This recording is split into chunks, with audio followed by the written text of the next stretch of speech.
Shema Israel. Shema Israel. Yahuwah Elohim.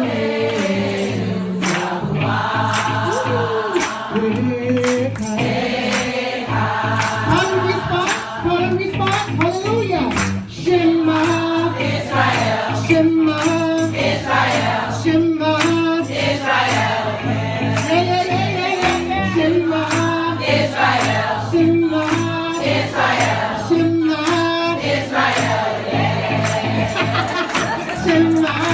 Israel.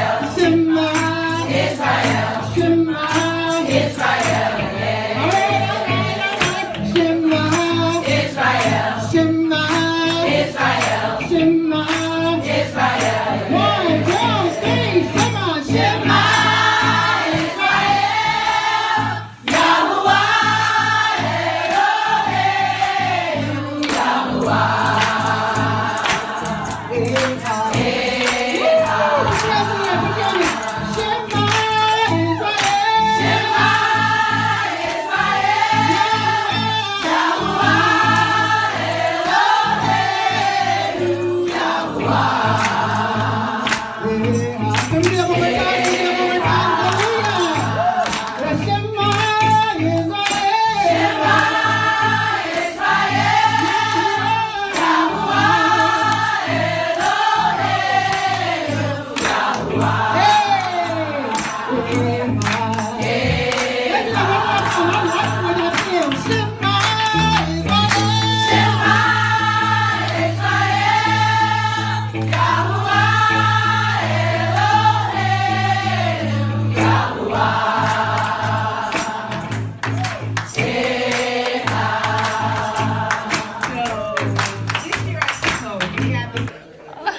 Right, don't go make it no go to cat. I was only going for 1 minute. That's what they did with Moses though. Alright. So, as soon as they left, boy, the miserable, boy. You know what, forget it. We gotta go, alright. So, to acknowledge the truth without living the truth reduces truth to the level of belief. So, what that is saying is, as long as you see truth, but it doesn't line up with your belief, you're not going to accept it. Right? As long as you don't see the truth. Sometimes you got to put aside what you've been told, what you've been taught, and then relearn something all over again. All right? One thing I teach my children, it's 2 ways to be taught, right? Or 2 ways to learn things. Either you're told something or you're taught something, right? School was created to tell us, not so much to teach us. All right? So you're told things when someone tells you something and you don't go look into what's been told to you and you just take it and run with it. So when someone comes and asks you, how do you know? The only thing you can say is, so-and-so told me. So if they tell you the sky is red, you say, oh yeah, okay. So then you take it and run with it. You go around telling everybody the sky red. Well, all you got to do is just look up and find out it wasn't red. The way you are taught things is that you can go and investigate what has been told to you. Right? And based off your findings, then you are either taught. Now you may come off with a right answer or a wrong answer, but you are teaching yourself to investigate something that was told to you. All right? So it's 2 ways to learn. Either taught or you told. The best way to learn is to be taught. You never agree or disagree with anything until you look into it for yourself. Hallelujah? Hallelujah. So, it's important for us to acknowledge the truth. So, let's dig into it. Moeds, feast days. Let's build a foundation. Genesis chapter 1. I know that's small. I'll put it up on the video when I do it. Genesis chapter 1 verse 14. And Yah said, let there be lights in the firmament of the heaven to divide the day from the night, and let them be for a sign and for seasons. Say seasons. Seasons. That word seasons is translated in the Hebrew to Moeds. Say Moeds. Moeds. Days and for years. And Yah made 2 great lights. Say 2 great lights. 2 great lights. So that means the moon is not, it doesn't mean that the moon doesn't have light. The moon has light. It's just a lesser, say lesser light. Lesser light. The greater to rule by day and the lesser to rule by night. He made the stars also. Psalms chapter 104:19. He appointed the moon for seasons. Say seasons. Seasons. Or Moeds, and the sun knoweth is going down. So ever since the beginning, the Most High has been interested with Moeds, or appointed times with his people. Right. The Most High is always interested with meeting with his people, right? Because remember, we live in a realm where you need a bodysuit. Say bodysuit. Bodysuit. So I mean, the spirit realm can't operate without having a bodysuit. That's why demons are called disembodied spirits, because they need a body in order to operate in this realm. Right? They cannot function in this realm if they don't have a body. The spirit of gluttony cannot be satisfied until he reaches a body to be satisfied through. Right? Most High gave certain rules when he created mankind. He said, I'm going to give you dominion over the earth. So I'm not going to just plug myself in. I want to look for a chosen vessel that's open so that I can use and speak to and through. Right. So that's what the Most High looks for. He looks for vessels. But he created these days so that he could come and meet with his people, so that when he meets with his people, certain things can happen. Because as we're going to see during Mashiach's life, all the major events in Mashiach's life happen on a Moed, or a feast day.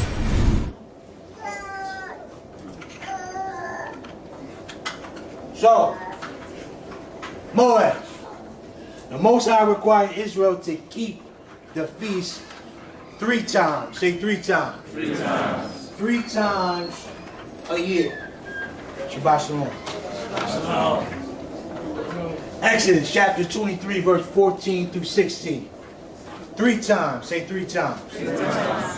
3 times thou shalt keep a feast unto me in the year. Thou shalt keep the feast of unleavened bread. Thou shalt eat unleavened bread 7 days as I commanded thee in the time appointed of the month of Abib. Say Abib. Abib. Now Abib was the month that the Most High gave to us, the first month of the year, as we know as the New Year. Say New Year. New Year. And today I'm not going to go in depth because we got our app going to be bringing forth on Shavuot. So I'm only just touching the surface of our Moeds, because I want to just give you a basic understanding of what they are. Hallelujah. Hallelujah. And as time goes on, we explain what the month of Abib is, and we'll go more in depth into that. All right, but we just giving a basic surface knowledge of it. For in thou comest out from Egypt, and none shall appear before me empty. And the feast of harvest, say the feast of harvest. The firstfruits, say firstfruits, of thy labors which thou hast sworn into the field, in the feast of ingathering, say ingathering, which is in the end of the year. We know that as Tabernacles, right, or Moeds. When thou hast gathered in the labors of the field. The Most High requires these Moeds. Deuteronomy chapter 16. We just laying the foundation. We're going to get into it. Verse 16 and 17. 3 times. Say 3 times. 3 times. In a year shall all thy males appear before Yahweh thy Elohim in the place which ye shall choose. In the feast of unleavened bread. Say unleavened bread. Unleavened bread. The feast of weeks. And the feast of tabernacles. And they shall not appear before Yahweh empty. Every man shall give as he is able, according to the blessings of Yahweh the Elohim, which he hath given thee. We're also going to show that these Moeds are not done away with. They are still important, because the Most High required it back then, and the Most High requires it in the future. Y'all know he required it in the future, right? Right. The Bible talks about when Mashiach comes back and sets his kingdom up, he's going to require all nations to come keep these feast days. Right. So you mean to tell me the Most High wants us to do it back then in the future, but he don't want us to do it now? Come on now. Ain't wrong. How, Sway? Say how, Sway? How, Sway? How is that even possible? How do they do that? We are prepping ourselves for the kingdom. If he's going to require us to do it in the kingdom, we need to be doing them now. Alright, let's dig. So, just as there are 3 major colors, listen to this. 3 major colors in the rainbow. Red, green, and blue. And these three manifest in 7 primary colors. Red, orange, yellow, green, blue, indigo, and violet. If you look at a rainbow, the main colors that pop out is red, green, and blue. But those 3 manifest into 7 colors. All right? Those 3 manifest. Shabbat Shalom.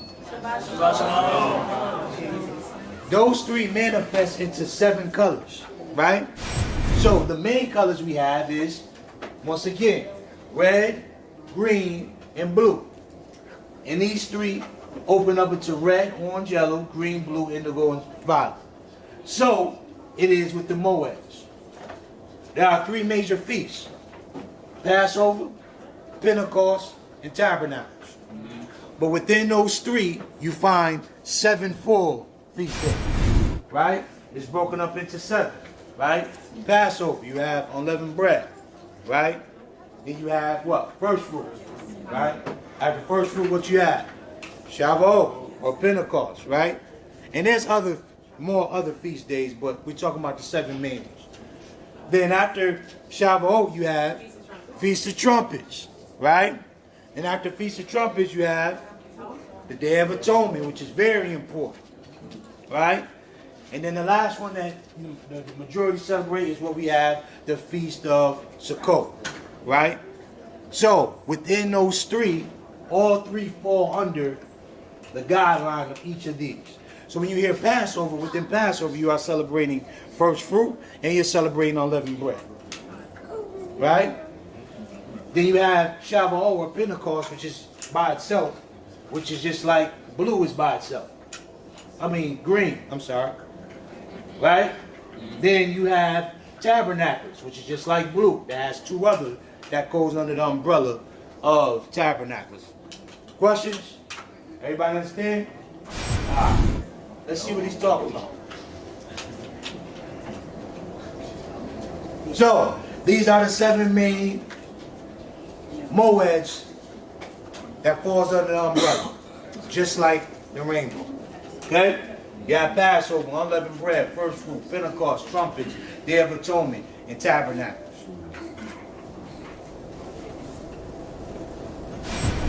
So, let me back up. What many think about the Moeds of the feast days. So, let me hear some of the things that you was told the feast days of the Moeds were. I know y'all seen one. Bondage. The Old Testament. It's done away with. There's Moses' feast days. The Jewish feast days. That's the Jewish feast days, right? That's for the Israel people, not knowing we're talking about ourselves, right? You're trying to go back into bondage, right? Mashiach frees you, Christ frees you. You trying to go back into bondage. Right. Since I've been celebrating these feast days, I've never felt so much freedom. I've never felt so much freedom, right? So let's see some of the things they say, right? So, they have bondage, right? They say they're done away with. The holidays have replaced the holy days. You ever heard that one? Yeah. We got Christmas now. We don't need Sukkot. Right? So, everybody's just so happy around this time. And you can tell that, God's spirit. No. Foolishness. Say foolishness. Foolishness. We got Easter now. And Easter ain't got nothing to do with Mashiach. Right? If you really look into a bunny and an egg, it's so demonic. It's amazing. Yeah. Bunnies don't even lay eggs. I was talking to a Christian brother, a friend of mine, and I asked him, I said, why don't you, because the majority of Christians don't celebrate Halloween. They do all the holidays except Halloween. So I asked, I said, why don't you celebrate Halloween? He said, because of demonic origins, he started getting theological. All right. I said, man, that's deep, man. I said, but have that same energy with the other holidays. If you don't look into Halloween and find out the demonic origins that's attached to it, look into Christmas, look into Easter, look into Valentine's Day, look into all those things, right? To understand the demonic origins that's attached to it. Now, here's something for brews that we have to use wisdom on. When someone wakes up becoming the truth, don't expect them to just jump out the window with everything. We got to have patience. Say patience. So let's just say we got a sister come in or a brother and they just open to the truth. I'm not going to go tell him to go burn his Christmas tree. I'm going to let the Ruach lead him into all truth. Hallelujah. Because see, that can cause someone to stumble or not want to continue on in the faith. That's right. Because they're leaving bondage, they'll think they're coming back into bondage. So we win them over with love. Yeah, we tell them the truth. I'm not going to not tell them what the trees represent, but you just can't condemn people to hell just because they got a tree up and they woke up.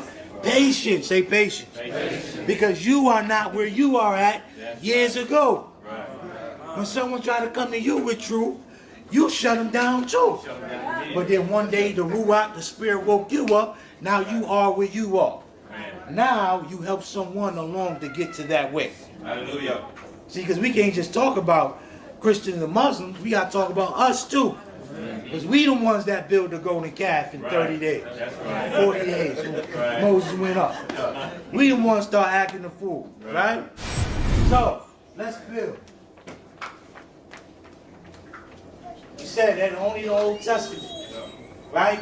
It's impossible to keep these days and these times. You ever heard that? Absolutely. Question. Okay, so just to give testimony to what you just said, a church here in Houston began to keep the festival, the Moedim. And they acknowledged that these are Yah's Moedim. And so they said that over the course of time, that they noticed that their prayer list for the sick went down and lessened. And they attributed that to the keeping of the festival of the feast. Hallelujah. Why? Because those are the things that belong to our peace. These are the days. This is what's been missing. Right? And like I said, you could cause someone to stumble or fall because you're trying to rush it and stuff it down their throat. I understand we excited and we want people to know truth. I've been there. I've been at that point. When say, nah, brother, you wild, boom, boom, boom. But you are not where you at right now 10 years ago. You have to have patience and love. Say love. Love. True love. Be patient with them. All right?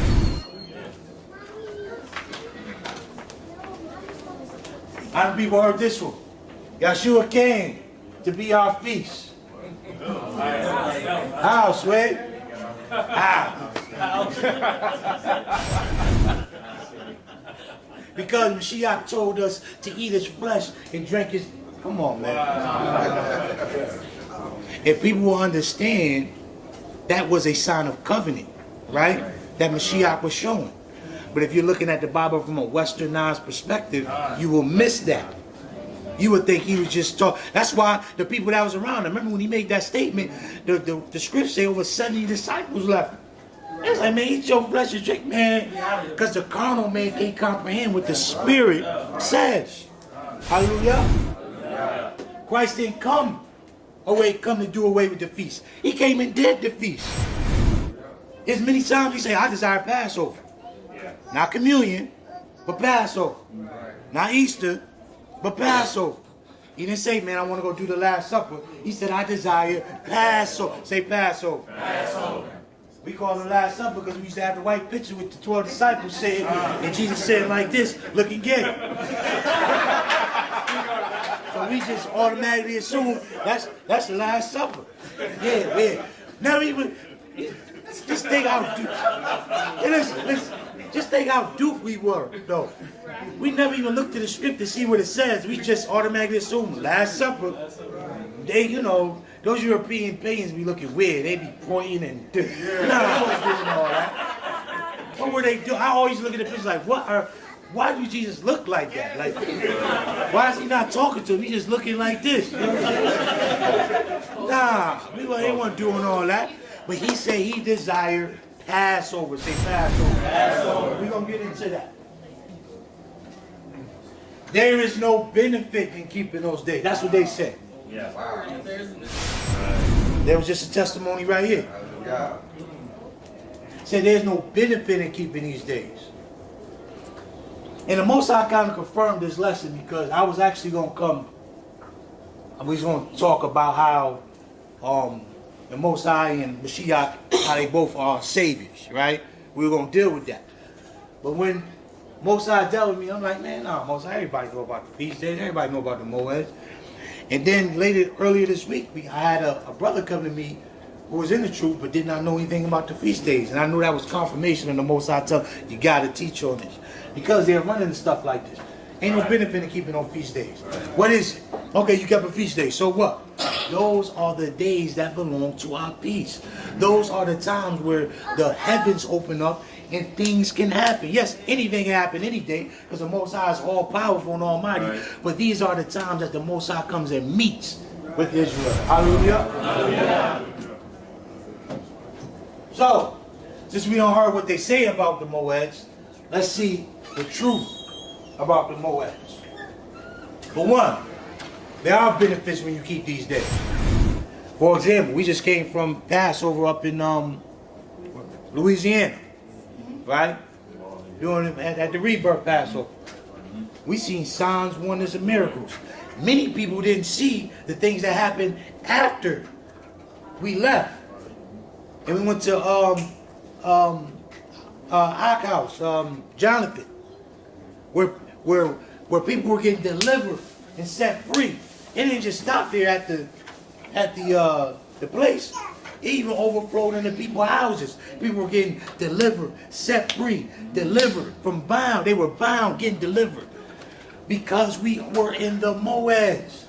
Now, if you remember, if those who were brought up in the church, there was a time when we were seeing signs, wonders, and miracles. Right. You can't convince me that it wasn't. Right. I've seen it myself. Right. I grew up in a church where I seen my pastor operate in power. Right. Where I seen demons. I know the spirit realm as well. I seen it growing up. I knew how to act when don't play around because that spirit into you. You blame, you know how they do. Hey, bro, shut up. Don't. And then if you talk, your mom looking at you in the cross, you just give you that out. You know? But I seen those things happen. But those are the times when the Most High winked at us because of our ignorance. That's right. But now, because we are living in a time of knowledge and understanding, He's not moving in that system anymore. Right. I've seen it. But then I started to see how it started to just die down and leave. And then it just got dry. Now people were coming to the church to get healed. Now people are coming there and they're sick and they're dying in it. Right, that's right. And I used to always ask, Most High, what is going on with this thing? What is going on with this? Why are we seeing these things? Because whenever you take Israel out of a system, that system always falls. And that's what we are seeing. We are seeing the system of the church. I'm not talking about the people.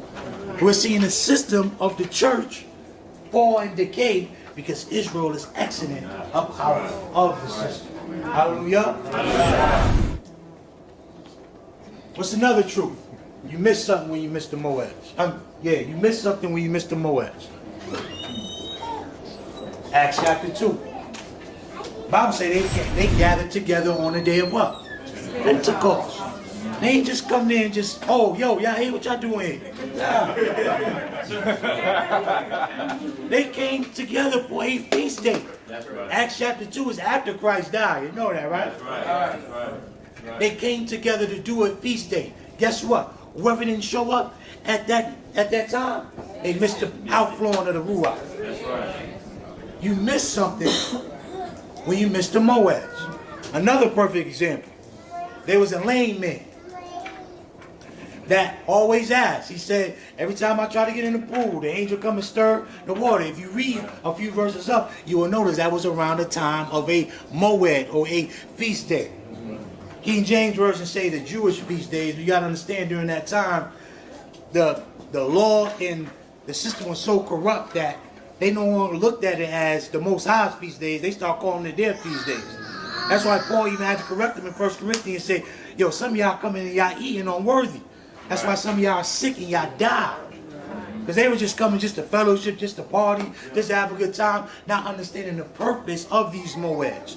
Yes, we come together to fellowship, to have a good time, to laugh, to joke, but we have to understand the main purpose is to lift up the name of the Most High. Right. Why? So that we can be a light to other nations, so the other nations can be curious about what's going on, then they don't want to join or take cleave unto Israel. Yeah. Hallelujah. Yeah. Hopefully we get through this thing. The truth, they are not done away, which we're going to prove. Because when the Most High gave the commandment, he said, do this forever. Say forever. Forever. Forever means Forever. forever. Forever don't mean until something. Forever means forever. It's so funny. They can't know what forever means in that. But when it says you'll forever be blessed, they're shouting and run around and knock, slap each other out for that. Right?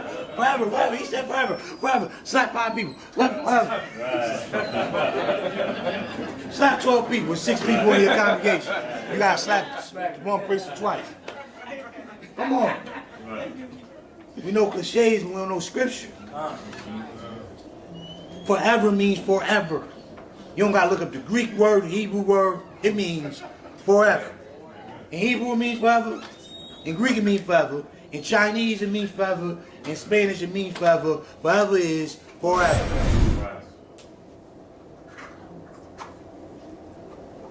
They are the Most High appointed. He appointed these times. He gave these times to Israel. Why? So that Israel can be a light unto the nations. So that nations will get curious about what's going on in that culture. Because remember, what the reason why people respected culture so much back in the Bible days is because they always looked at the Elohim of that culture. Because the Elohim of that culture dictated what happened in that culture. So that's why when a stranger came in with them, they had to adapt to the culture. You couldn't just come in and say, yo, I'm with y'all. We here, right? Nah, bro, what you doing? You gotta throw that pig away. You can't come over here with that, son. You gotta cut the bacon out. Yeah, no, you can't do that. Nah, bro, this is the way we serve. We don't cut ourselves to serve our Most High. We don't do that. This is our culture right here. They had to adapt to it, right? Because these were the times that the Most High gave to his people. Hallelujah. Because believe it or not, the Most High to other nations gave them their own Elohim. Right. So ain't that special? You should feel special. Most High chose us. Say, you ain't choosing me, I chose you. Hallelujah. Thank Yah that he didn't give me to another culture, to another Elohim. See, because we got to understand, those names that's in the Bible, like Amalekites and Cushites, and them people didn't die off. They still here today. They just changed their name. Yeah. Alright? Still the same Elohims too. The Most High commanded that we keep these days now and in the future. Not just back then and in the future. Back then, now, and in the future. Because it makes no sense for them to tell us, yo, listen, I want y'all to do this back then. Read about it. Yeah, you see them doing it? We don't see. And now when I say back then, we ain't just talking about the Tanakh or the Old Testament. Right. Because they were doing this in the New Testament. Right. Which we gonna show. Many a times Paul was like, listen. My kings, I'm sorry. So many times Paul was like, listen, I gotta get somewhere. I gotta go keep the feast days. Now I gotta get there. He tried to rush to Jerusalem and get there. But we'll get to that.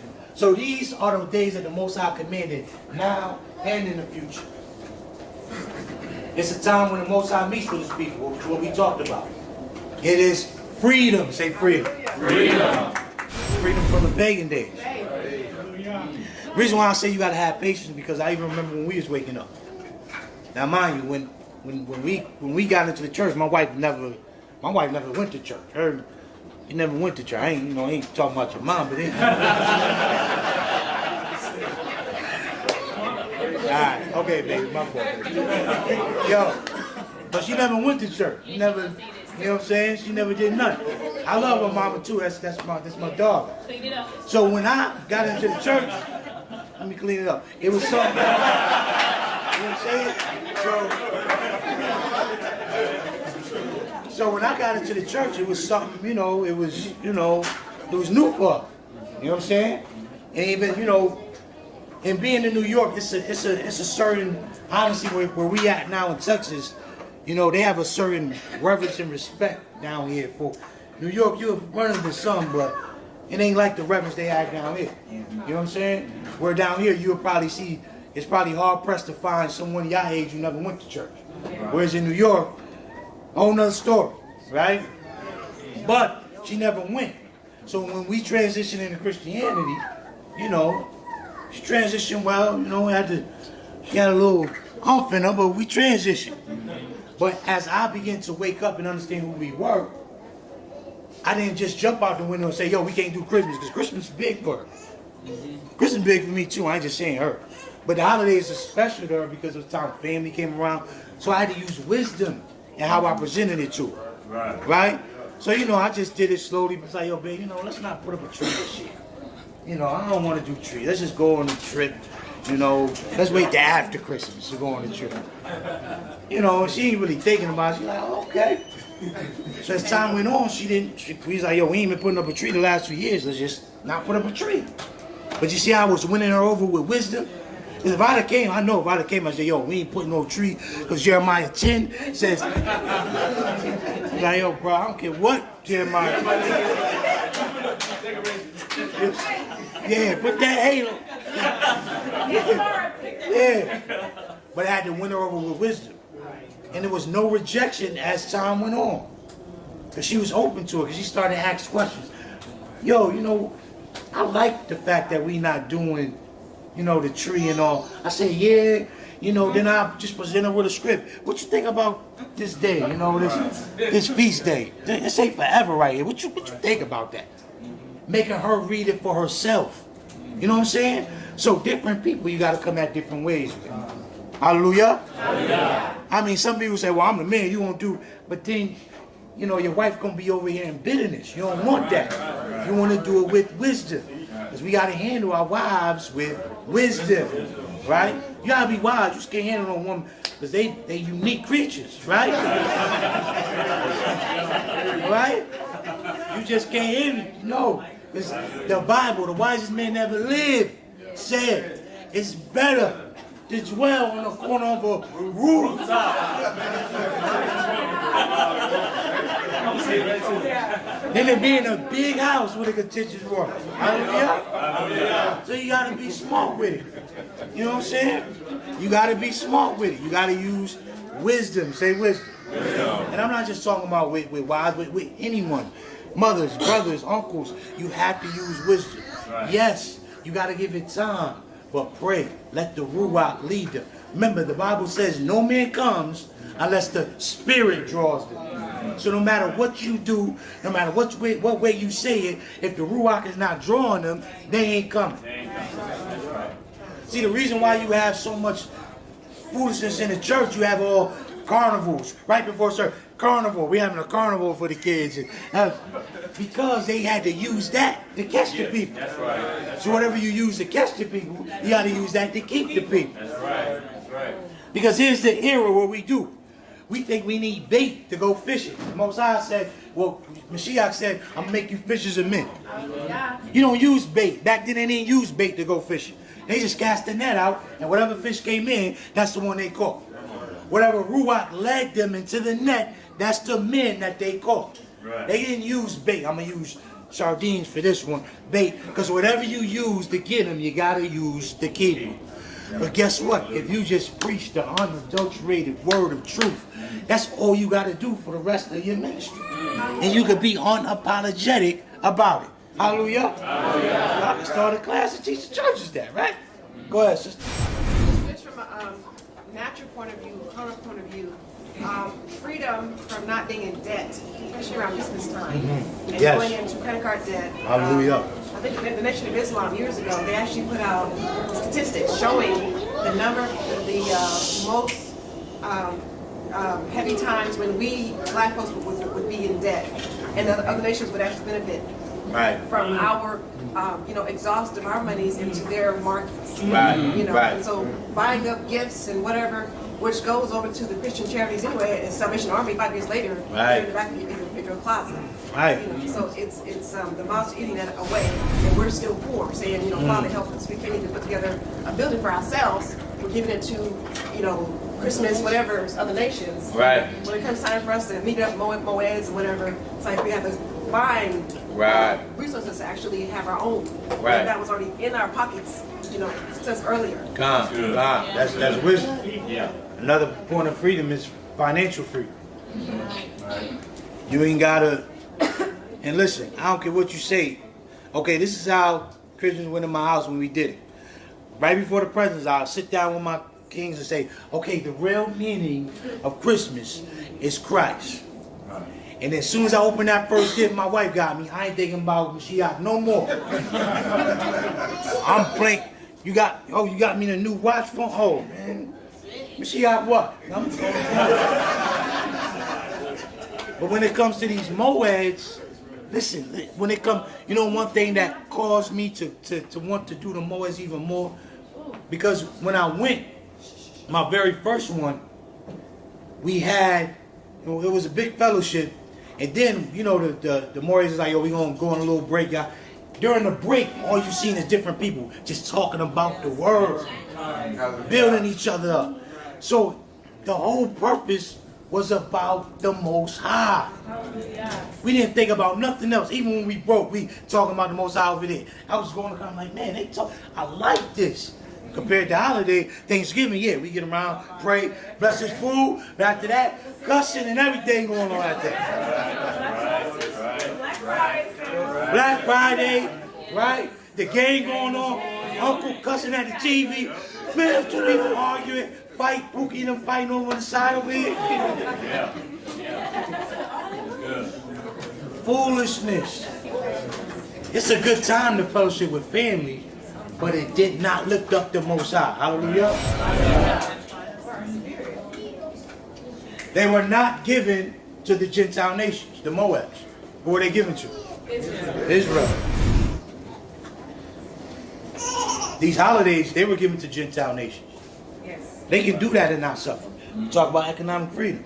That's why every other nation, they can go do Christmas and still be good. But for some reason, it seems like us, when we do it, we just find it hard to get by. Because the law, statutes, and commandments were given to you, Israel. Wasn't given to no other nation. So they may not, they will in the end, suffer the consequences right now. But you will right now. Because though this word was written to you. The disciples, Yeshua, even Paul kept these days, which we're going to show. The church system has disconnected us from the Moeds, and thus disconnected us from our power, from our healing, from our blessings, etc. We were put in a system where we thought we were doing good. Like, man, I'm making it, man. You know, I'm doing right, I'm doing good. But we were in a system where it taught us that the laws, statutes, and commandments weren't important. So while we're in this system, we're seeing every other person flourish. We're still repeating the same cycle, going back and forth. Huge churches being built in our communities, but big houses all around the big church. Because everybody is flourishing, but it seems like we are just not getting by. Why? Because we were not following those laws, statutes, and commandments. We didn't have the Moeds, the things that belong to our peace. Hallelujah. Hallelujah. I thought I had it in here, but another truth about the Moeds, they all point to Mashiach. They all point to Mashiach. And then you'll be surprised when you tell your family member that. Because they think it's bondage, but bro, it points to Mashiach. Mashiach did these things. I remember pointing that out to a family. He's like, wow, I didn't know that. Bro, what you been following during this time? You're too old not to just be getting told something and not look into it. I ain't say that to him because you got to use wisdom. Good. Hey, stop. Talk about it. Passover. Well, I'm new to the truth, but I was wondering if, because we've always heard in the Christian church that all these things, that those weren't given to us. Right. Is it because we've always been told that we're the Gentiles? Yes. Anybody else want to land back on that? Yeah, we say laying back instead of piggyback. Yeah, hey, we ain't gonna crucify you, say piggyback. We just a little joke, you know what I'm saying? We just try to teach laying back. But yes, because we were told Gentiles. When he told you Gentiles, you other nations, and you don't feel worthy enough to even do those things, you think, man, I can never do that. I'm not Jewish. I can't do it. But you'll know once you find out, wait, I'm Israel? So let me go back into the beginning and find out what I need to do. Now you got a joy. You got a pride. Now, there's nothing wrong with having pride, but a level of pride you got to be careful with. Because that's the reason why we went into bondage, because of our pride. Right? Peter had a lot of pride. Go ahead. Go to that 1 Corinthians 10 and 20. Yes. Yes. And which we gonna get into that too. Yeah, I see you. Look at it. He in it. Right? But you can talk on that if you want. Go ahead and talk on it. Okay. All right. Yes, sir. No, I was just gonna say it's amazing too being in my walk with Christianity was only 6 years, so I wasn't brought up into anything like that. But it's amazing how even when it comes to the feast days, how they think the Jewish people are the Jewish people, but why aren't they following the feast like the Jewish people? Right. Good word, huh? Good word. And then we talked about it last week. They treat the word like a buffet. Right? And we know the word is not a buffet. You can't pick and choose what you want. I'll eat this, mama. Now I don't want that, man. Remember, I told you, the word is more like mama putting that plate in front of you saying, eat. And you ain't moving from the table until you eat. Food be all cold and dried up and shriveled. You still got to eat it, though. Why? What should you say? Because people in other countries starve. And I'm going to beat your behind if you don't eat. Right? So we couldn't pick and choose what we could eat. You know what I'm saying? But that's what has happened. Because they say all the feast days are done away with, but they celebrate Pentecost. They celebrate Shavuot. So that feast day is not done. So Christ came and did away with all the feast days since that one. You know why they can't say that one? Because they see Acts chapter 2 happen. But then they got to explain, well, why were the people gathered after Christ's death? Right? Why? Why we still see them talking about unleavened bread? Things like that, which we're going to get into. Alright? So, Passover, Pesach. Exodus chapter 12, verses 11 through 14. And thus shall ye eat it, with your loins girded, your shoes on your feet, and your staff in your hand, and ye shall eat it in haste. It is Yahweh's Passover. You got to understand right before this, which it's a lot of meat in this Passover. The Exodus is not just about them leaving and splitting the Red Sea and they walking out and they sing hallelujah. Because a lot of them didn't leave out of Egypt because they didn't follow the protocol of how the Most High told them to do Passover. Because it wasn't just putting the lamb's blood on your door. He gave specific commands, instructions to follow. Why? Because they had to redeem something. Let me keep going. I'm trying to stay on. For I will pass through the land of Egypt this night and will smite all the firstborn in the land of Egypt, both man and beast, and against all the Elohims of Egypt. I will execute judgment, I am Yahweh. And the blood shall be to you for a token. Say token. Token. Upon the houses where ye are, and when I see the blood, I will pass over you. And the plague shall not be upon you to destroy you when I smite the land of Egypt. And this day shall be unto you a memorial, and ye shall keep it a feast to Yahweh just until Christianity comes. Just until Christ comes and he died. Throughout your generations, ye shall keep it a feast day and ordinance till tomorrow. Forever. Forever.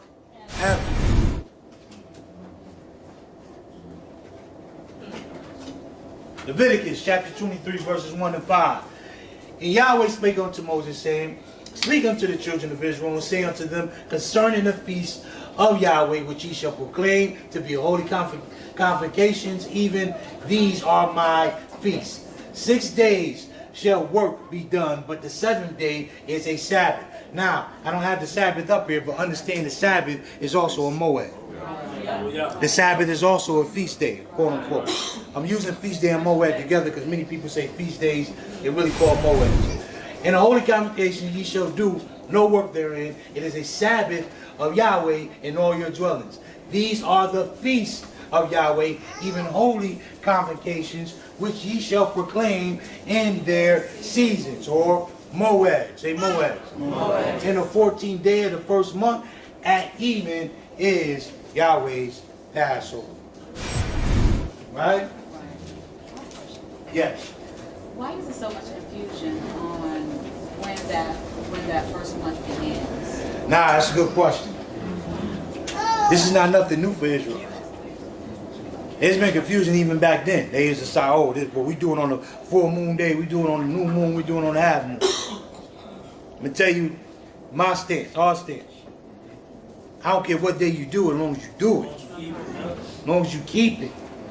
Because guess what? Not for nothing, the Most High even gave a command for those who couldn't keep it on the original month. He said, y'all can keep it in the second month and do it. So days are not important to the Most High.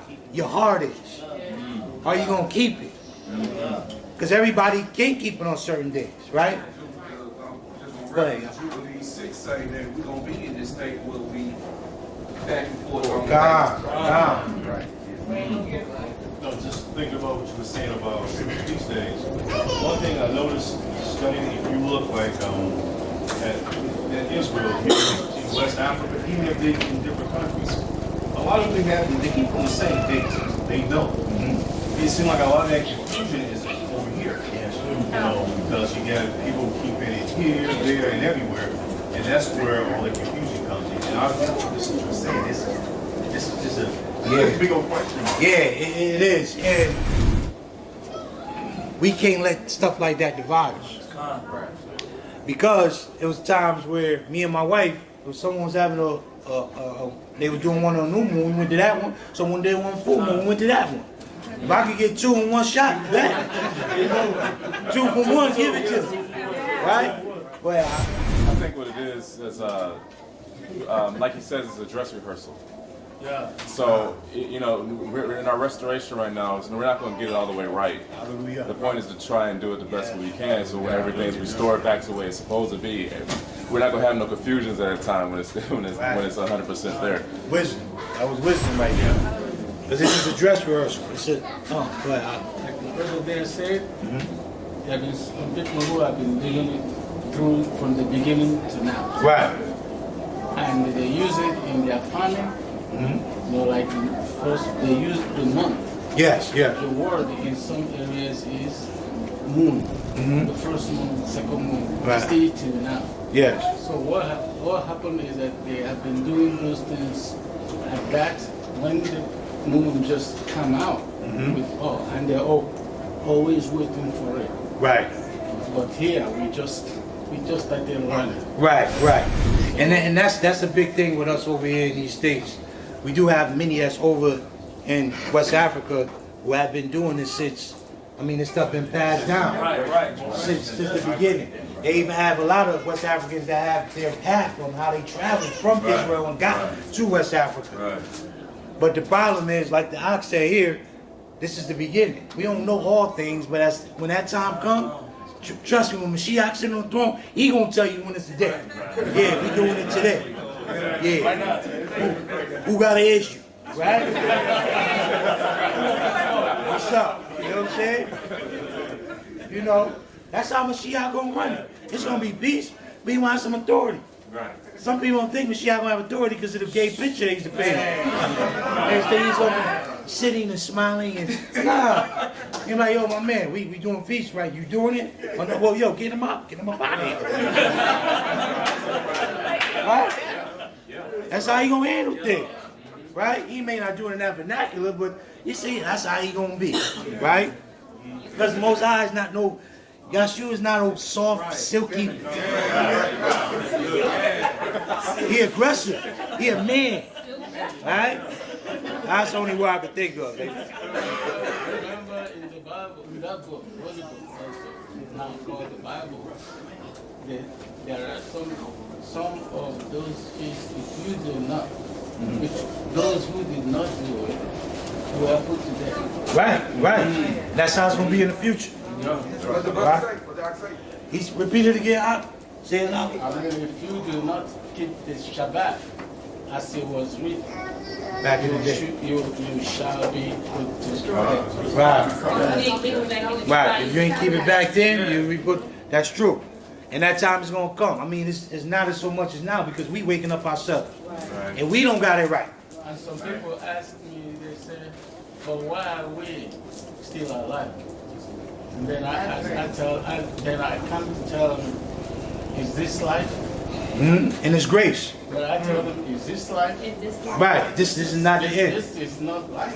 Right. Go ahead. Hold on. Shalom talked about in Romans 1 and 2, when he's talking about the consequences of sexuality is between two men. But he's giving an illustration. Yes, the law, yes, Torah says physical death, but that's physical death is an illustration of spiritual death. Yes. Making a lifestyle out of these things. Spiritually, you're cut off from the Most High because these are things that are abominations before men are unclean. And then going back to the great white throne judgment and revelation. Right. They talk about giving them a reprobated mind. Right. A lot of people don't know that either. That's the sin of the consequence for homosexuality is in Romans 1. That's right. You don't put in your body, that we ain't gonna get into that. Alright. One of the Pesach, some important points about Pesach. One of the 3 major feasts. Alright? It is to be celebrated forever. Say forever. Alright? Celebrated in the month of Abib, the first month of the year. Right? As Brews, we celebrate the new year when new life come out. We don't celebrate it when everything dead. Right?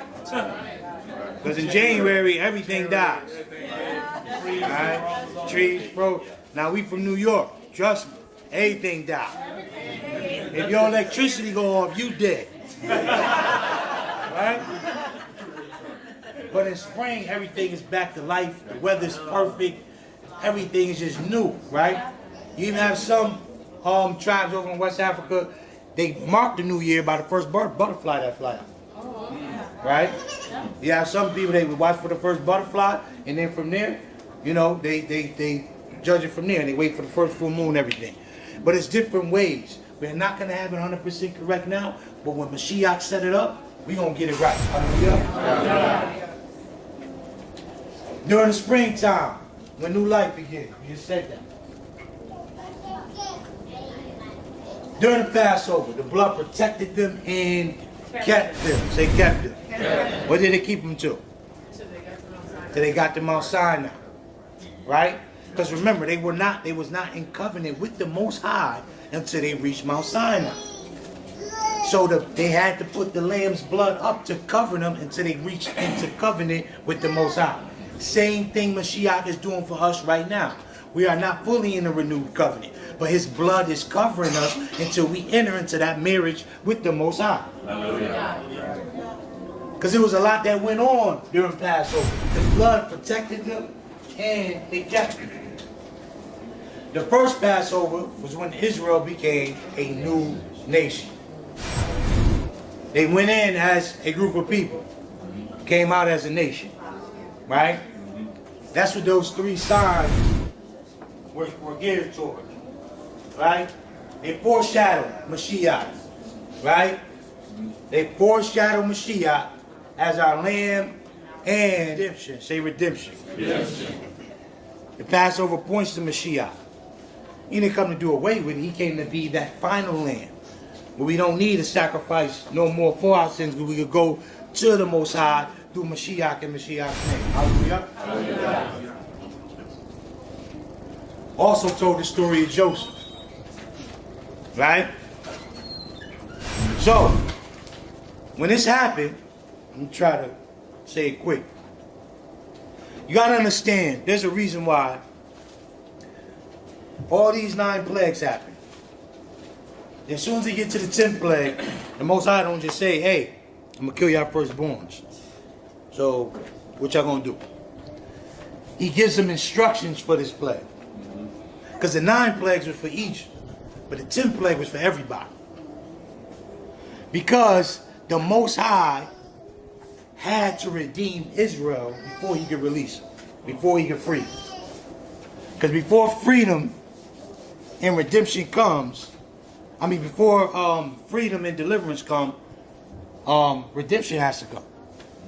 Before I can free you, before I let you walk out of here, walk you through the Red Sea, I can't let you get away with how you got here. The Egyptians didn't come over and get Israel. Right. They put themselves in that situation. Why? Because they sold their brother over. That's right. Because they sold their brother over, if the Most High would have freed them without dealing with that, the Egyptians could have held the Most High and say, yo, you wrong. Because you judged us for our wrongdoings, but you let them get away with it. But this Passover lamb was for redemption for what they did. Right? So, there were certain instructions that the Most High gave when he told the lamb. The lamb was a representation of Mashiach. Let's put that finally. But it was also showed them redemption for what they did to Joseph. For example, he told them, listen, when you get the lamb, right, you take the lamb and you put the lamb in a pot and don't let no water be in it. When they went and threw Joseph down, what did they throw him at? In the pit. And the Bible said it was no what? No water in it. He said, y'all got to replay this thing all over.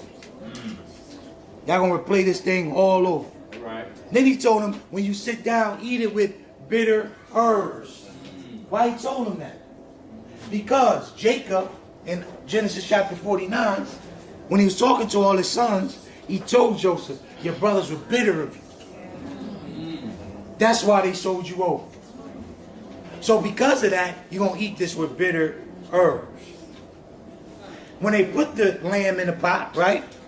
They told him, they said, listen, Most High said, whatever's left in the pot, don't leave it in there. Burn it up. Let it be nothing in the pot when you look back at it. They replayed Joseph's life all over. Because when one of the brothers went back and looked in the well, his body was gone. Then he told him, listen, I know I told you how to get a lamb, but if a lamb is not available, use a what? A goat. Why did he say that? Because they had to replay what happened to Joseph. They used goat's blood to show it was Joseph's blood, when it was actually false. So he said, Israel, before I free you, you got to fix what y'all did, man. You got to fix this. Because if you don't fix this, your firstborn going to die along with the Egyptians. So before I free you, I got to walk you through this redemption process. Hallelujah. Hallelujah. And we'll deal more into that when we talk about Exodus. But it was, just like those 3 signs. Those 3 signs were for Israel, right? The hand being turned to white, the staff being shot down, and the water turning to blood. All those, the Bible calls them a voice. He said, let this sign be a voice unto him. That means these signs spoke to Israel. Right? Because Moses is like, oh, I'm going to go in, man. They ain't going to listen to me. I can't even talk right. So you ain't got to talk, bro. Show them these things. But it's a reason why the Most High did those things. Hallelujah? Yeah. So, it told the story of Joseph. Because after he did the whole lamb thing, he said, now after you did all this with the lamb, pour the lamb into your house. That was the redemption, the final process. Because he said, the lamb representing Joseph, y'all sold the lamb over. This time, take him back in. As your brother, take him back in. And even if another family came forward, bring that family in, y'all share that land. But y'all got to redeem what y'all did. Same thing happened to us today. That's why these West Africans coming out and apologizing. Because they know before freedom comes, they got to redeem what they did to their brother. What they did to Judah. They sold Judah over just like they did Joseph. Hallelujah. Hallelujah. Let's finish out. We don't even like the whole slide. These days were observed by Christ's disciples and apostles. Someone grab Matthew chapter 26, verse 17 and 19. Now, the first day of the what? The feast of unleavened bread. The disciples came to Yeshua, saying unto him, Where wilt thou that we prepare for thee to eat the communion?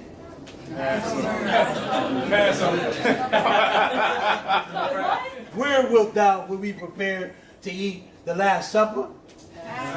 The Passover. And he said, go into the city of such a man and say unto him, the master said, my time is at hand, and I will keep the Last Supper. I will keep communion. I will keep the Passover at thy house with my disciples. And the disciples did as Yeshua had appointed them, and they made ready the communion.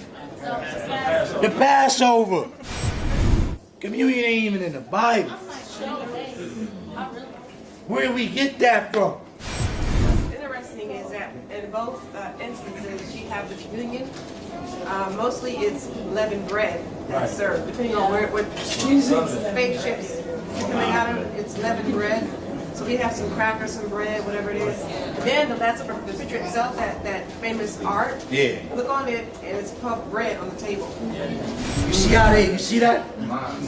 But you see what happens when other nations get a hold to our culture? They make it their own. I'm also the original. And like you were saying about the communion, I've only noticed that Christianity and Catholics, they're the only ones that I've seen that does communion. Right. I've never seen any other religions. Because they grabbed that from Catholicism. That's all from Catholicism. I mean, be honest, the church is the daughter of Catholicism. Right? That's why they wear the fallen halos, all that other stuff. Right? So, the Passover, not communion, not Easter, not Last Supper, Passover. Now the Bible tells us if we're going to walk in the truth, we got to follow Christ even as he walked. Right? So if Mashiach is doing it, we need to do it. Alright, let's get into it. Unleavened bread. Alright? This is the second part that's under the umbrella of Passover. Exodus 23 and 14 through 15. Thou shalt keep the feast of unleavened bread. Thou shalt eat unleavened bread 7 days. I meant to comment on what Okoti said. During the so-called communion, they giving you leavened bread. That's true. Like, come on. That's wicked. You know what I'm saying? As I commanded thee in the time appointed of the month of Abib, which is the first month. For in it thou comest out of Egypt, and none shall appear before me empty. Leviticus 23, 6 and 7. And on the 15th day of the same month is the feast of unleavened bread. Right? Until Yahweh 7 days ye must eat unleavened bread. You must eat unleavened bread. In the first day ye shall have a holy convocation. Ye shall do no servile work therein. Here's another thing. With us Jews, we got to use wisdom. We got to understand we are in captivity. We know we don't supposed to work on these days. But we have to sometime. Hallelujah? Hallelujah. I ain't just saying that because I may not have to work some feast days. I may.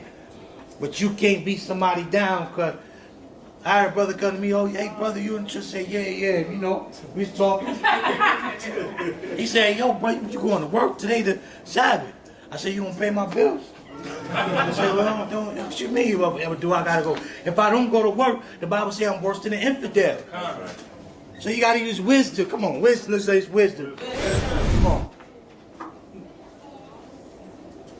Exodus. There's some other scriptures just to reference unleavened bread. Exodus 12 and 8, verse 12, 8, verses 15 through 20, chapter 13, 3 through 10, Deuteronomy 16, 1 through 8, and Numbers 28, 12 through 25. I'm going to send this PowerPoint, or I have it, on the video when we upload. Let's see some points about unleavened bread. It's the second part of Passover, right? Bring more. It is to be kept for how long? Forever. Exodus 12 and 14. It is considered a Sabbath. No work or labor. We understand we are in captivity. You may have to work. But if you can help it, try not to work and keep the day. It is eaten with bitter herbs. Right? That was one of the commandments that the Most High told them when they came up out of Egypt. is a representation of separation and cleansing.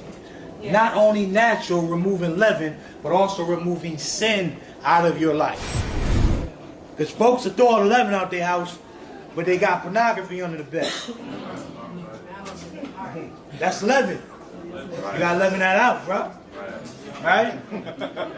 Some people will throw all the bread, yogurt, whatever they eat. No, we gotta get it out. But they hate their brother or sister. That's leaven. Look, somebody say that's leaven. Mashiach told us to beware of the leaven of Herod and Pharisees. Why he told us? Because Herod, he heard the message of John the Baptist. But he chose not to repent. You know, John the Baptist was no joke. People always ask, yo, if you could be like anybody besides Mashiach, man, I'll be like John the Baptist. He ain't care. He told the king, bro, you sleeping with your sister, you wrong. Yeah, but I don't care. Take my head off. What, I'm supposed to change? Right? Then the Pharisees, Sadducees walked up on him. He just thought, man, you snakes and vipers, you no good rascals. John the Baptist is no joke. He ain't care about no dress or nothing. He's, what? I'm here. This is the gospel. Right? Then he also told us to be aware of the leaven of the Pharisees and the Sadducees. Right? Because they imputed Talmud into the law. Right? They imputed their own doctrines of men into the law.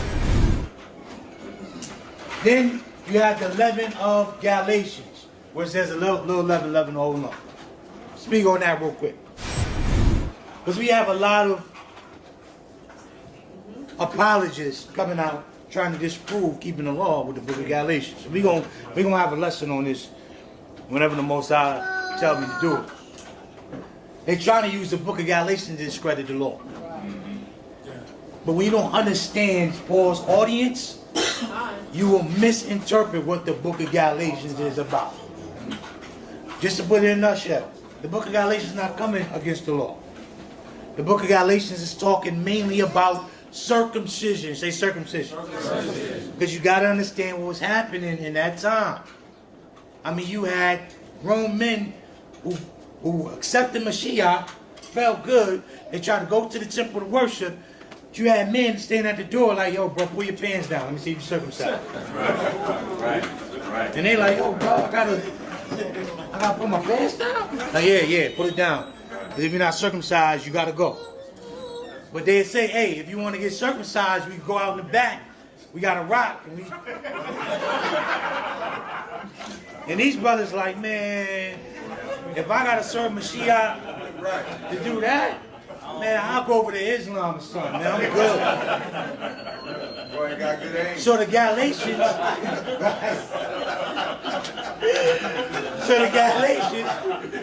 they were getting into bondage. Right. Because they start thinking, yo, you gotta be circumcised. Because Galatians chapter 2, if you read it, is really the story of Acts chapter 15. Gotta go back, you can parallel those two. This is really the story of Acts 15. Because Paul was saying how he went unto the elders and he was telling them about it, and they talked about certain things, but we'll get to that. But don't let, because people are going to write to Galatians, it's the schoolmaster. Nah, one of the ops, I forgot which one, texted me this week, because they'll use that. Nah, bruh, nah. Look up and find out what schoolmaster, who is Paul talking to, and what is he talking about? Because the audience, if I don't know the audience, I'm going to misconstrue what Paul said. Okay? So beware of that leaven. Because that leaven will make you not want to keep the law, statutes, and commandments. Right? Next we got Moed of firstfruits. Leviticus 23:9. And Yahweh spake unto Moses, saying, speak unto the children of Israel, and say unto them, when ye come into the land which I have given unto you, and shall reap the harvest thereof, then ye shall bring a sheaf of firstfruits of your harvest unto the priest, and he shall wave the sheaf before Yahweh to be accepted to you. On the morrow after the Sabbath, the priest shall wave it, and he shall offer that day when ye wave the sheaf and he lamb without blemish. And that was a typo. Of the first year for a burnt offering to Yahweh, and the meat offering therefore shall be 2/10 of the day. I'm going to skip down to 14. And he shall eat neither bread, nor parched corn, nor green ears, until the selfsame day that ye have brought an offering unto Yahweh. It shall be a statute forever throughout your generations in all your dwellings. How long is this going to be? Forever. Forever. When you just see forever, you're like, man, what? How did they trick me, man? I want to let y'all know that's been in there ever since the beginning. Right? But what Christianity teaches us is to defend the faith, but it doesn't teach us the word. And when I say the faith, I mean their faith. It teaches us to defend Christianity doctrine, but it doesn't teach us the word, the Bible, the meat. As soon as you can say, hey, go to 1 John or go to John. No, go to Genesis, Exodus, Leviticus, Numbers, and Deuteronomy. Then go on from there. All right? Go ahead, Al. And you know, another thing I always notice, they will read, you read the word and then they follow. Yeah, but it don't mean it. Right. Yeah, and they you just read another paragraph. Right. Now you're telling me, yeah, but that ain't what it means. Yeah. Right. Because they want to put their own interpretation to it. Right. That's right. They want to put their own spin to it. Right? But don't interpret the word. Just tell me what it says. Right. All right? So, let's get some back. Oh, go back. It's a day of joyfulness and appreciation, giving thanks to the Most High. Alright?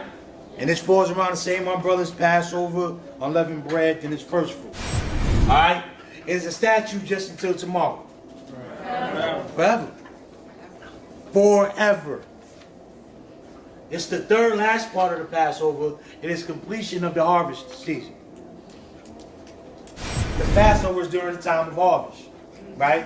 Because, remember, the Most High is really focused on 3 months. That's the only months he gives names to in the Word. Right? He gives names to 3 months. The first, the third, and the 7th. That's it. All the other months are just months. Yeah. Why he focus on those 3 months? Because those are the times he meet with his people. The Most High has been wanting to meet with his people since day one. That's why when Adam messed up, Most High went out looking for him. Where you at, Adam? Where you at? He wanted to set a time up to meet with his people. It is considered one of the 3 pilgrimage days in which all Israel males are required to present themselves before the Most High. Alright? And it points to Mashiach being the first fruit. 1 Corinthians 15:24. Alright? And all points to Mashiach. So the time for this to be observed is actually flushed in between that 7-day lineup of unleavened bread. So historically, the Messiah rose on the end of Shabbat. Next day is First Fruits Sunday, the first day of the week. And they still had the unleavened bread going on, I think, 2 more days later. Right. But he went to the Father, and on that first day of the week, so it's kind of flushed in. Right. So I don't see too much of the Hebrews. I don't know, because it's not really drawn out so much that we keep this part of the unleavened bread time period. Right. That's because, as I said in the beginning, when we do Passover, unleavened bread and first fruit, we just call it Passover, because it's under that umbrella. But we know during those 7 days, fix your face. We know during those 7 days, we gonna make sure we eat unleavened bread. We gonna make sure we doing what we supposed to do. All right. But that's true in what you said. There's really no stamp like, oh, this first fruits and we. But throughout, like I said, I always talk about New Orleans, the Passover. We had a good time. Worship, if you missed it, it was worship, good teaching, good history lessons, everything. Fellowship was key. But it was good to see brews come together. Fellowship, what's about 750 people? 700, 800 people? Fellowship, come together. No kind of discord, as far as I know. No type of issues. But we always wonder, man, why can't we all just get along? Why when us folk, we get together, we can't just come cook out and just, because we was forgetting one aspect, the law, statutes, and commandments. Once we bring that, we could come together because we all on one mind, one accord, That's what Acts chapter 2 is about. And on the first day of the Passover, when we went to New York, the worship service was so high. And then as I began to, as we was worshiping, Most High said, this is what Acts chapter 2 is all about. Because as the power, as the Ruach fell, power came. Deliverance came. Healing came. Sister came up and said she was healed during the service. So those things come. The Most High attributes flow when you set the atmosphere for them to grow there. Certain seeds can grow in certain atmospheres. I don't care how much I love oranges. If I live in New York, I can't plant oranges and let them grow. Why? Because New York don't got the right atmosphere for oranges to grow. So if I want oranges to grow, I need to go to Florida where the atmosphere is right so that I can get my fruit that I was looking for. Right. Same thing, the seed of righteousness. Seed of righteousness can't grow in the wrong atmosphere. Power can't grow in the wrong atmosphere. The attributes of the Most High can't grow in the wrong atmosphere. So if you want His power, His healing, His miracles, His deliverance, you got to set the atmosphere. Not just when we come here, but in your home. Because the Bible says the Most High inhabits the praises of His people. That means He comes and lives in those praises. But guess what? It's the flip side to that. Because our Satan also inhabits the praises of His people too. So if you set the wrong atmosphere in your house, the wrong stuff gonna grow. Then you gonna be like, well, why is this? Well, what you been watching? What you been listening to? What you been putting into your ruach? Right? Your ear gate, your eye gate. What you been putting into? Right? Questions? Alright, now, the Moed of Pentecost, I'm not going to touch on that because y'all going to get that next Sunday. Right? Yeah, it's going to be on Sunday, the Pentecost. Yeah, it's going to be on Sunday. I know y'all like, so wait, Sunday. Yeah. I like that. Whoa. And my sister just woke up. She was like, well, wait, Sunday? What you talking? Yeah, Sunday, sister, Sunday. But I'm gonna let I get on that. But this is the scripture reference for Pentecost. So definitely read up on it. Leviticus 23:9-14 is other scriptures, but for some reason, and then go on there. But study that. Yaakov Obadiah is going to talk on Pentecost. Alright? He's going to talk on it, and I know it's going to be good. So, next we have the Feast of Trumpets. Right? Leviticus 23:25. And Yahweh spake unto Moses and saying, speak unto the children of Israel, saying, in the 7th month, say 7th month. 7th month. Now we're getting into the trumpets, or the tabernacles, or some people call it the booths.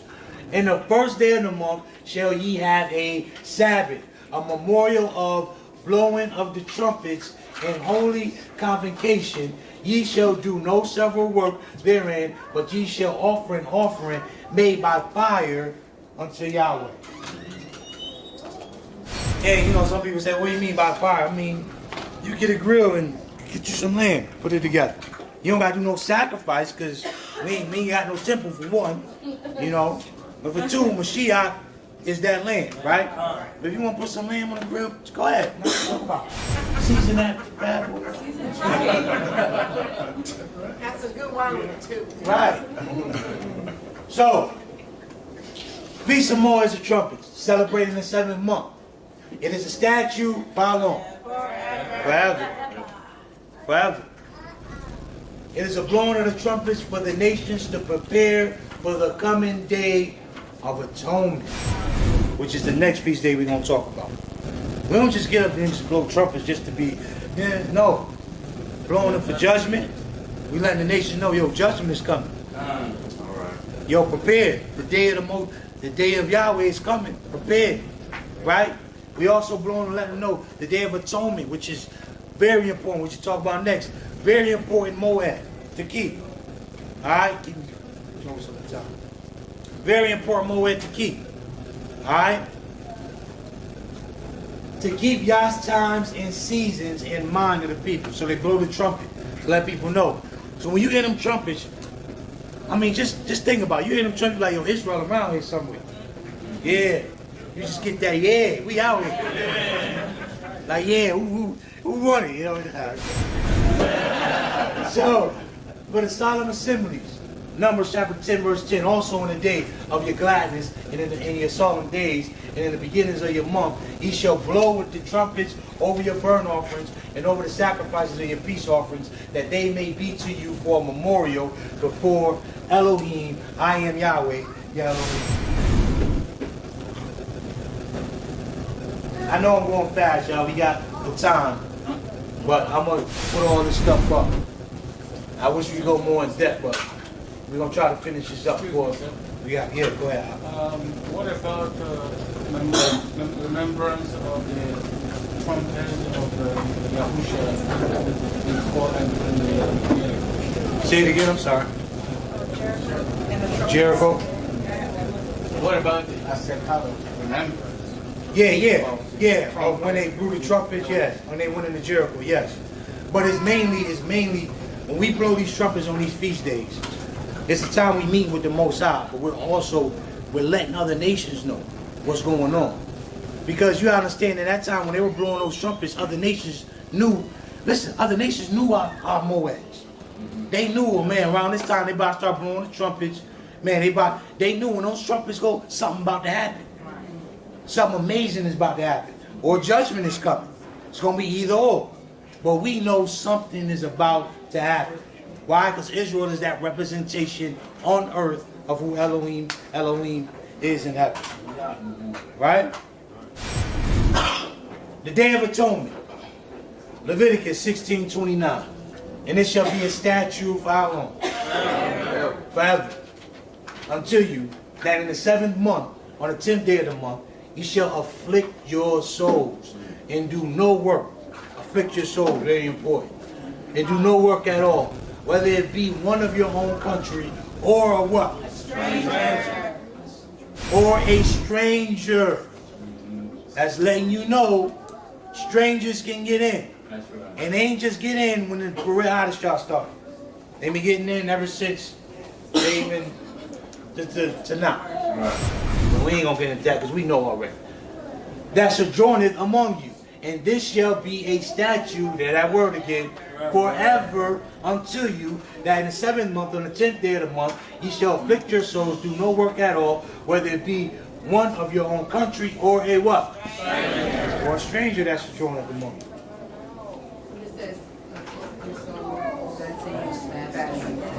Yes, and we're going to talk about that. Yes. Fasting, afflicting your souls. Now, I want to touch on that. That stranger. Because you got a lot of Brews who was mad. We had strangers at the Passover. They was mad, boy. I mean, they weren't going to do nothing, but they was mad. You know, people be Facebook thugging sometimes. I ain't really with all that. You know, they be real. They be Superman over the keyboard, but when you see him in person, they Clark Kent. You know, they just change. You know, like, bro, you gotta have that same energy when I see you. You know, sometimes you get in the flesh. Hey, yo, bro, what are you talking to? You know? But they get upset at that. But the carnal man can't comprehend what the Spirit says.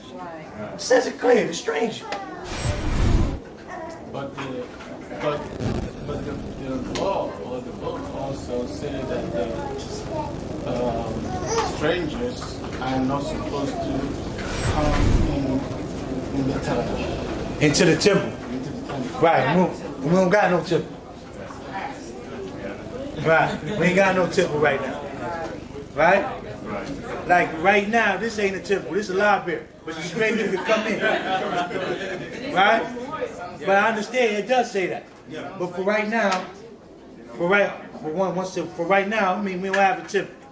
You know, now, not for nothing. When Mashiach come back and set things up, he's going to set it right up in order. Say order. Order. There's a lot of things we don't know right now. We don't understand. There's a lot of, like you said, confusion that's around. That's why you got to be led by the Ruach. Because, see, a lot of brews think when this thing is all done, when the stranger come in, they going to be our slaves. They going to, no. Because that's not the way Mashiach's spirit is. That's not the way the Ruach is. That's not the way we are going to judge righteously. We're going to show them how it's done. The way they did it is wrong. Why are we going to get back into the kingdom and copy what they did? They made that up. The Ruach didn't lead them to do that. That was their ways, their own. Matter of fact, one scripture even talked about how Mashiach is tight, because he said, man, y'all did more than what I even expect y'all to do. So they was led by their own Ruach, their own. So we not about to get into the kingdom and do the exact same thing they did. Nah. When Mashiach come, he gonna say, yo, this is the way it rules. And then the whole world is gonna love the way we rule, because it's gonna be that time of peace. Hallelujah. Somebody had their hand raised. Go ahead.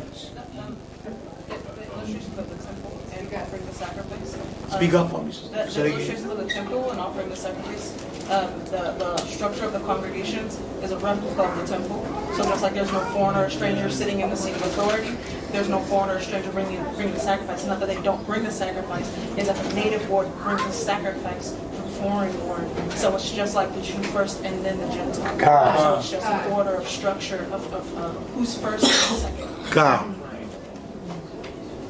Good word, sister. Go ahead. I might be wrong about this. I know you guys were saying that like the stranger wouldn't like be allowed in the temple or something like that, but I thought that it said that like if the stranger like accepts like the laws and statutes and all that stuff, like he's got to go on the tree, and he's like maybe indescribably in trouble from like you or something like that. So would that stranger still be allowed in the temple? Well, see, here's another thing.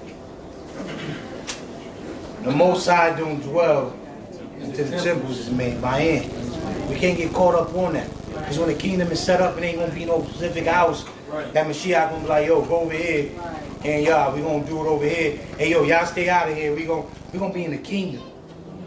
We going to be, see, and I understand to a certain extent why we have, okay, let me say this. When you wake up to the truth, you go through different stages. Right? One stage you go through is the anger stage. And you be mad. Right? I mean, I've been through it. Even sometimes I still get mad.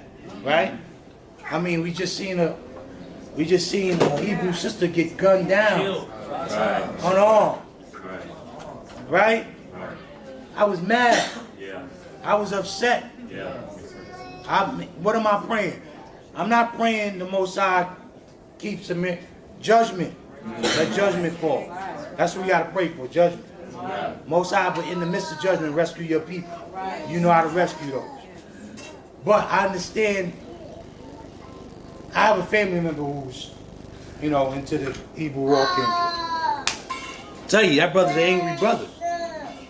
He's angry, he's mad. But it's hard to win people over. It's hard to be a light when you walk in anger. Because anger could blind you. You could be so mad, you could be looking for your glasses, they could be right on top of your head. And where my glasses at? They right there. But anger can blind you.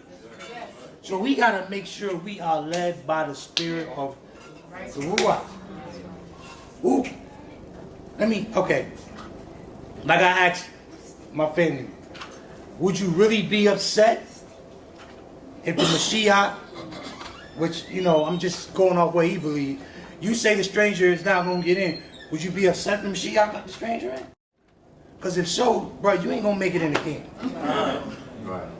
You ain't going to make it in. Because we are here to show people the right way and how to do it. We don't copy the Gentiles. We got our own way of doing stuff. Because guess what? When we was running the world, we didn't have all this war and stuff going on. When we were in places of power, they called it the Dark Ages. Right? When we was in places of power, we didn't have all this foolishness. But when the first became last, the last became first, now we got all this chaos. And now some of us think we got to run it the way they did it. But we don't go by how they do it. We are led by the Ruach. Say the Ruach. So let me get into this real quick. Ushers in a time of reflection, repentance, and redemption. Say redemption. Redemption for Israel. Because remember, we talked about last week. They only told us one part about the gospel. They didn't tell us the second part about the physical part of salvation. How the Most High is coming to rescue his people out of captivity. They just told us we get saved and, we shout and we say hallelujah and we go about. No, because there's a second part of Joel chapter 3 when Mashiach coming back and saying, yo, who paid me back for what happened to my people. Right. Right. I need recompense. I need payback. Right. So stop looking for reparations right now. That's right. It's coming. Right. That's why the Martin Luther Kings couldn't make it. The Marcus Garveys, the Malcolm X's. Right. Because they would have got the glory for it. Right. We'd have been worshiping Marcus Garvey. Oh, Malcolm X did. No. Mashiach coming back. He about to get it for it. Right. And it's going to be payback. Now, and when I say, I'm not saying the Gentiles going to get away with what they did. No, because even in Joel 3 said, I'm selling your sons and daughters. Oh, right? Remember, he said he is, not we. So, no work is to be done on that day, right? This Day of Atonement also owes us accountability. Why? Because it's making you want to get things right. It's just like the leaven. You leavening out. This Day of Atonement is one of the most serious days of the feast day. You got to take this day. If you could get no day off for the feast days, get this day off. Because this day of fasting and reflecting, fasting, praying, and worship. Fasting is very important. Why? What does it do? It kills the flesh. We about to wrap up. We ain't going to get through everything. But it kills the flesh. Your flesh getting out of control? Ox. You can't handle the woman walking by, you got to look. You need to kill that flesh. How you kill it? You starve it. Then it comes under subjection to you. You know how you fix a dog that you got a dog and he ain't listening to you? You know how you fix him? You starve him. It ain't animal cruelty. If you starve a dog for a week, he gonna recognize, okay, this is the man that's feeding me, I need to obey him. That's where the whole concept comes from, don't bite the hand that feeds you. If you tell that dog sit down, he ain't sitting down, or give him a week of no food, he like, what you want me to do? Bolo? That bit? You gonna give me some food? Yeah. Why? Because, man, this is the man that's feeding me, I need to listen to. Same thing with that flesh. Something happening, yo, just need to calm down, relax. Now that flesh want to bark. He don't want to, all right, I'm going to fix you. You need to come under subjection to me. That's why Paul said, I buffet my body daily. Right? So that it may come under subjection to me. Fasting is very important. Fasting don't get you closer to the Most High. It allows you to hear the voice of the Most High. And sometimes when you fast, you just don't need to fast from food. Because in order to hear the voice of the Most High, you got to get other voices out of your way. So you got to cut Facebook off. I told y'all before, so one day you may go on Facebook, I just may not be on it. Because it's a time you need to separate yourself from that. You may have to cut TV off, radio. You got to get the voices out of your life in order to hear the voice of the Most High. If it was 1 million people in here just talking, I couldn't hear the person next to me. I have to get real close. In order to hear that person, we have to go outside the door, away from all the other voices, to hear his voice. Same thing with the Most High. Alright? Alright, we're going to wrap up. Let me get... Alright, babe. Leviticus 23, 33, 34. And the Lord and Yahweh spake unto Moses, saying, speak unto the children of Israel, saying, the 15th day of the 7th month shall be the feast of the Tabernacles, and the 7 days unto Yahweh. Alright? So, it's a solemn feast in the 7th month. It is statute for how long? Forever. Where Israel dwelled in booths and tents. Right? To remind us of how the Most High kept us and will keep us in the wilderness. To remind us of how he kept us when he brought us out of Egypt during the first Exodus, and to remind us how he's going to keep us during the second Exodus. Right? We're going to do a lesson destroying that rapture theory. We're gonna bust that up, right? Mashiach kept this feast when he was born, not Christmas. Sukkot, what did Mashiach dwell in? A booth, a temporary dwelling. All right, there was a reason why they did it. The reason why the Most High set it up like that. He was born during the time of Sukkot, not December. My son, my second oldest, he went to school. The teacher asked him, he's like, yo, why you don't celebrate Christmas? Not to sound derogatory, but I told, I tell him history. So he was like, because that tree represents a man's private part. We don't do that. She's like, oh my God, you told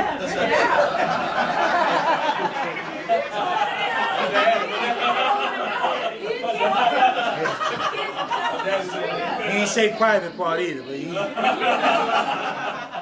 he said, nah, we don't do that because that, you know, that's a. So my oldest son happened to be there. He was like, well, nah, he broke it down more clear. He's like, yeah, it is, but this is more the reason why we don't. That's why it's important for you to teach your children. Because when they see your kids going to school with the fringes on, they're going to try to question them and to talk. Why you got that? You know? Right. Right. Hey, young kings, wear your fringes and be proud of it. Right? So that when they ask you, hallelujah. So when they ask you, you are able to tell them what you believe. Right? My son told him, nah, we don't do men's stuff up in... So, it's to keep the feast of the... Now, Tabernacles also, which we're going to be doing Sukkot, as I mentioned earlier, all the Texas assemblies, right? One thing about Sukkot is that you learn to depend on each other, Israel. The Most High, yes, they depended on the Most High, but they also depended on each other, right? I told you about the story of last Sukkot, how one of the ox came to Sukkot with nothing. But when he got there, everything was provided for him. And he did that on purpose. He ain't just come because, you know, brother got money, but he really wanted to see how the Most High was going to provide for him without him having to provide for himself. Now, I wouldn't have did that. But I don't, you know, maybe I'm going to get there one day. Because we make sure we got, hey, the tin zipped up, we don't want nothing up there. Yeah, we got my wife, she definitely ain't having it. Nah, babe, we gonna go on faith. We gonna go, nah, not this year.